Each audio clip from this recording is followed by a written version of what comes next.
Varicose వ్యాధితో బాధపడుతున్నారంట. తక్కువ ఖర్చుతో ట్రీట్మెంట్ కావాలి అనుకుంటే ఎవిస్ హాస్పిటల్ని సంప్రదించండి. నమస్తే అమ్మా. నమస్తే అమ్మ. అమ్మ, శ్రీరామకోటి రాస్తూ ఉంటారు. ఒకవేళ మధ్యలో ఆగిపోతే ఏంటమ్మా పరిస్థితి? ఎందుచేతన కారణాలు ఏవైనా కావచ్చు. కనీసం ఇప్పుడు ఆడవాళ్ళు అనుకోండి 5 days అవ్వచ్చు, లేదంటే ఏదైనా ప్రాబ్లం రావచ్చు, హెల్త్ ఇష్యూ రావచ్చు, రకరకాల కారణాల వల్ల ఆపితే ఏదైనా దోషమా? మళ్ళీ రీస్టార్ట్ చేయాలా? రామకోటి అంటే రామనామం యొక్క కోటి అనే పదానికి 100 లక్షలు అనే అర్థంతో పాటుగా కోటి అంటే శిఖరము అని అర్థం. తులాకోటి క్వాణ అంటే కోటి అంటే ఇప్పుడు పర్వతం ఉంది, పర్వతం యొక్క చిట్ట చివరి దాన్ని కోటి, ఇంకా మనం కిరీటాలు లాంటి కోటేరం మొదలైన పదాలు వాడతాం. అంటే రామతత్వం యొక్క అత్యున్నతమైన స్థాయిని లేక స్థానాన్ని పొందడం రామకోటి. అది ఎలా కుదురుతుంది అంటే, నేను మీతో మాట్లాడుతూ ఉంటాను, శ్రీరామ అనుకుంటాను, మళ్ళీ నెక్స్ట్ మీరు మాట్లాడేదానికి సమాధానం చెప్పాలి గనక ఆ శ్రీరామ నాకు కంటిన్యూటీ పోతుంది.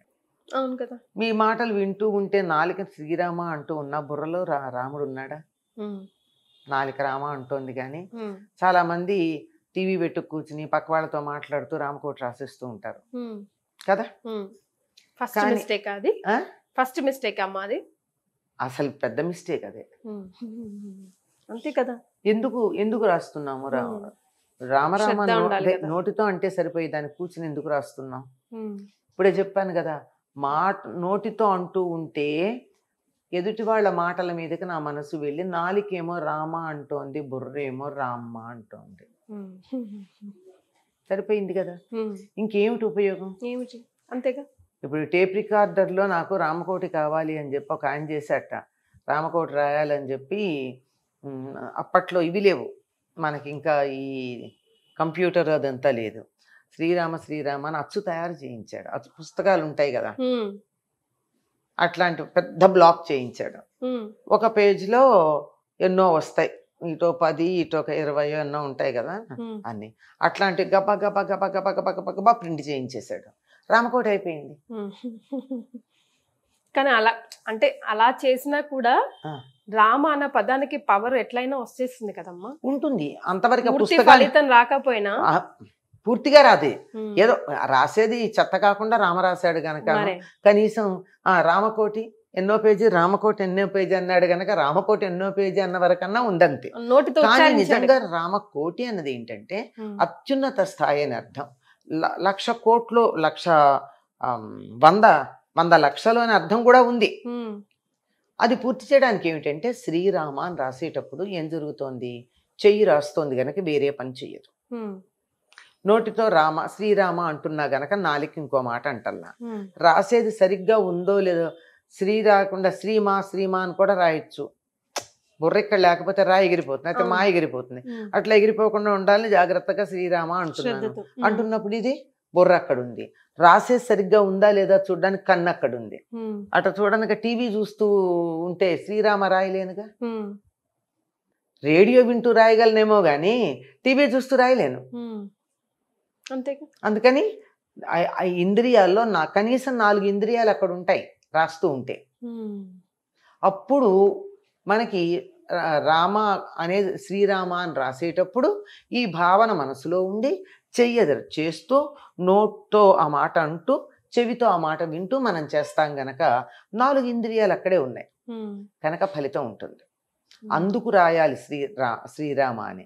అంతేగాని నీతో మాట్లాడుతూ అమ్మా ఎట్లా ఉన్నావు, బాగున్నావా, మీ పిల్లలు బాగున్నారా, మీ ఆయన బాగున్నాడా, మీ ప్రయాణం ఎప్పుడు, నాకు 5 సార్లు అయిపోయింది శ్రీరామ. కానీ ప్రయోజనం ఉందా నాకు? లేదు. కనుక మీరు నియమాలు అడిగారు. నియమాలు ఏమిటి? స్నానం చేసి మంచి ఉతికిన బట్టలు కట్టుకుని, మధ్యలో ఆగిపోతే ఒకవేళ చెప్తా, ఉతికిన బట్టలు కట్టుకుని శుచిగా ఒక చోట కూర్చుని పూర్తిగా దాని మీద దృష్టి పెట్టి ఎవరితో మాటలు కానీ ఫోన్ కానీ ఇత్యాదుల మీద దృష్టి లేకుండా కూర్చొని రాయాలి. అదే నియమం, అంతకన్నా ఇంకేం లేదు. శ్రీరామ అన్నప్పుడల్లా వీలైతే మీ మనసులో రాముడి బొమ్మ కనపడాలి. కనీసం రాముడి గుణాల్లో ఒకటన్నా మనసుకు రావాలి. ఇది ప్రధానం. మధ్యలో ఆగిపోతే Hmm. ఈ కోటి అన్న దానికి అత్యున్నతమైన ఎక్కువ సంఖ్య అని చెప్పాం కదా, Yes. అందువల్ల ఒకవేళ మధ్యలో ఆగిపోతే ప్రమాదం ఏం లేదు. Hmm. అసలు దానికి ఏం మొక్కుకోరు.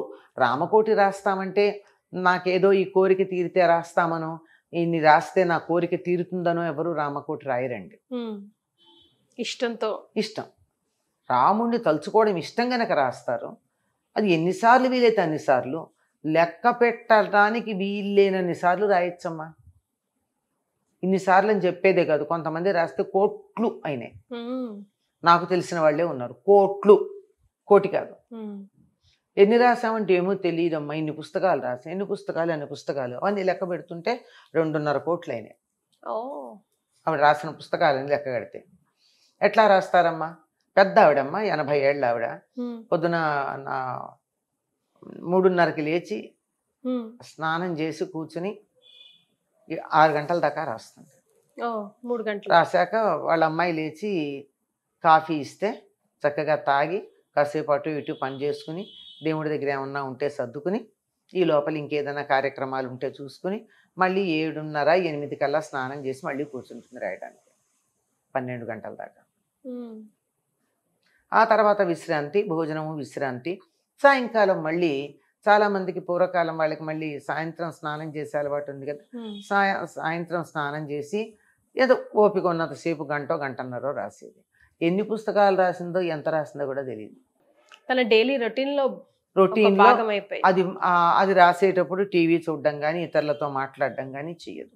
మిగిలిన సమయాల్లో కార్యక్రమానికి భంగం ఉంటుంది కనుక తెల్లారుజామున కూర్చొని లేచి రావడం, తర్వాత పనుల టైంలో చేయకుండా పనులన్నీ అయిన తర్వాత మిగిలిన వాళ్ళు వాళ్ళ పనులు ఉంటాయి ఆ టైంలో, Hmm. ఆ టైంలో మళ్ళీ ఎవరితో డిస్టర్బ్ చేయకుండా ఉండేటటువంటి సమయంలో కూర్చొని రాయటం చేసేది. Hmm. అటువంటి వాళ్ళు ఎన్ని రాశారని కాదు, ఆవిడ 2.5-3 కోట్ల దరిదాపుల్లో చేసింది. Hmm. అంత చేయకపోయినా కనీసం 100 సార్లు రాసినా అంత నిష్టగా రాయాలి.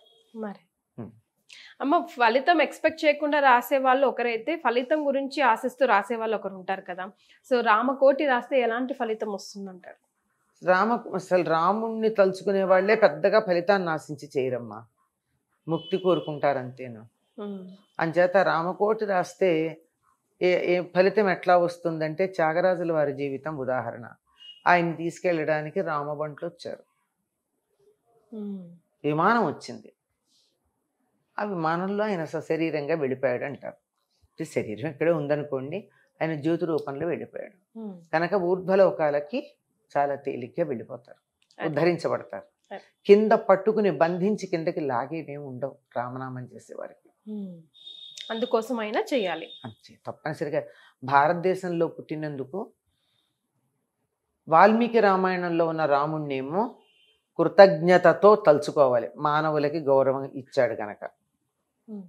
వేదాలలో ప్రతిపాదించిన రాముణ్ణి, వేదవేద్యుడైనటువంటి రాముణ్ణి తలుచుకుంటే ముక్తి లభిస్తుంది. మరి ఇప్పుడు రాసిన తర్వాత ఆ పుస్తకాలన్నీ ఏం చేయాలమ్మా? ఆ పెద్ద ఆవిడ ఏం చేసిందో? ఆవిడే కదా ఎవరైనా చేసేది. భద్రాచలంలో రామనామ స్తూపం ఉంది, Mhm.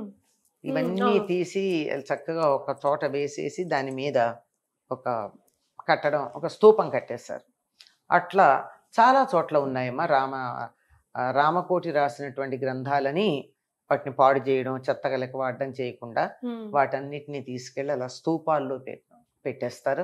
వాటికి కూడా ప్రదక్షిణం చేయడం, వాటికి కూడా నమస్కారం చేయడం, లేదా ఎప్పుడన్నా ధూపదీపాలు నైవేద్యాలు పెట్టడం లాంటివి చేస్తారు. Right. Thank you so much అమ్మా. నమస్కారం. నమస్తే అమ్మా. సుమన్ టీవీలో మీ పర్సనల్ అండ్ బిజినెస్ ప్రమోషన్స్ కోసం కింది నెంబర్కి కాంటాక్ట్ చేయండి.